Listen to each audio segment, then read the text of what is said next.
ating mga ingredients, mga ka-viewers. Yan po nahiwa ko na kanina. Meron tayong breast chicken. Naglagay na rin po ako ng slice luya or ginger. May bawang tayo, sibuyas, red pepper, saka green pepper.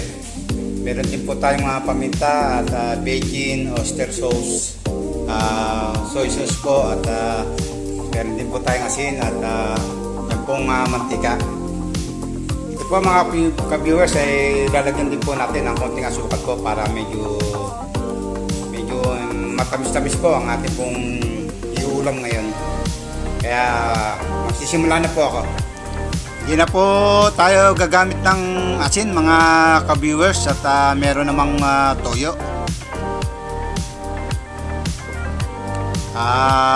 Lagyan na po natin ng asukal na konti po. Lagyan na rin natin yung konting luya para matanggal yung lasa po ng manok. At lagyan na rin po natin yung konting paminta at mimya po gagamitin po natin yung natira. Lagyan natin muna ng oyster sauce at toyo po. Yan, okay na yan at haluin na natin.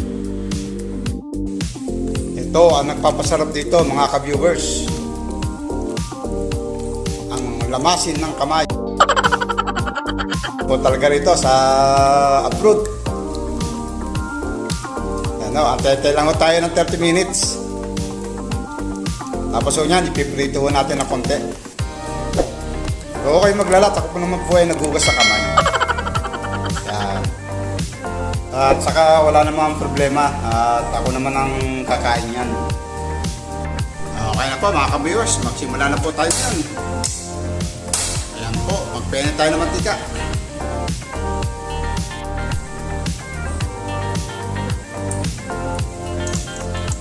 Okay na po yan mga ka-viewers, hintay lang po natin na uminit para ipinito na po natin yung breast chicken po natin.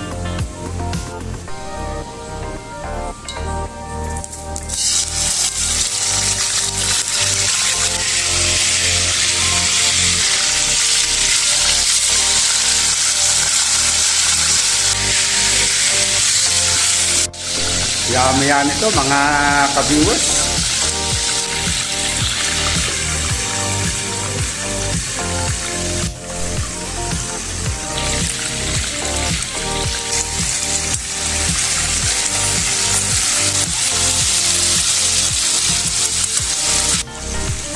Pwede na siguro to mga ka-viewers. Pasensya na kayo mga ka-viewers at wala tayong magandang kawali kaya nadikit. Oh no! Pero ito naman po lulutuin pa natin. Yan. Hugasan po natin yung mimya.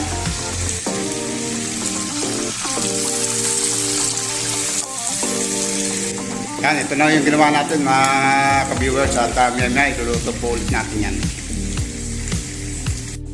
Yan mga ka-viewers at nilinis ko na ulit po yung yung ating kawali at ibalik po natin yung mantika na ginamit kanina. Kunti lang at ilagay natin at magigisa na po tayo ng bawang sibuyas. Ilagay na po natin yung bawang mga ka-viewers. Yan.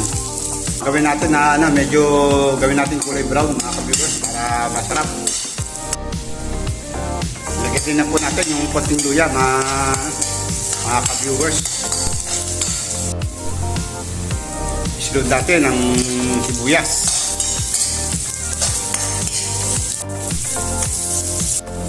Ilagay na natin mga ka-viewers yung ating pong manok. Ito. Dami. Lagyan po ulit natin ng oyster sauce mga ka-viewers para ng konti lang. Para medyo masarap. Okay na yan siguro. Ilagay na po natin mga ka-viewers yung pong pinagbabadang kanina. Yung manok. Yan. Ayos. Hintay lang natin kumulo mga ka-viewers. Dami pala. Dahil pala, kunti lang niluto ko. Lakas na ho yan, hanggang bukas ho yan, ulamin natin. Takpan po muna natin mga ka-viewers at pakulan po natin ng mga hanggang 20 minutes.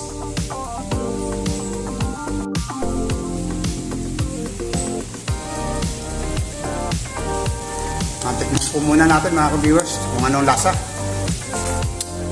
Yun, ayos mga ka-viewers. Ganoon natin ang konting paminta para medyo mangang siya. Okay na ho yan mga ka-viewers.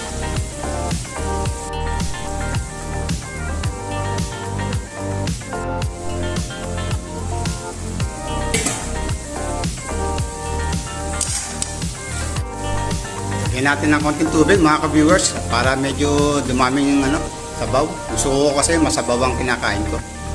Lagyan na po natin mga ka-viewers yung bell pepper na kulay pula. Saka ho yung kulay green. Kukunin ko lang ho. Ito.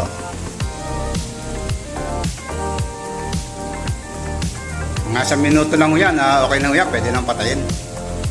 Lagyan natin ang bechin mga ka-viewers. Pampasarap. Okay na ho yan. Ito na po yung finished product po natin mga ka-viewers. At tatawagin po natin itong chicken with oyster sauce po.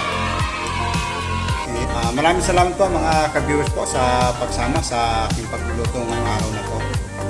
Sa mga hindi pa po naka-subscribe, subscribe po and click po ang like and notification bell po para po updated po sa mga video na i-upload ko po.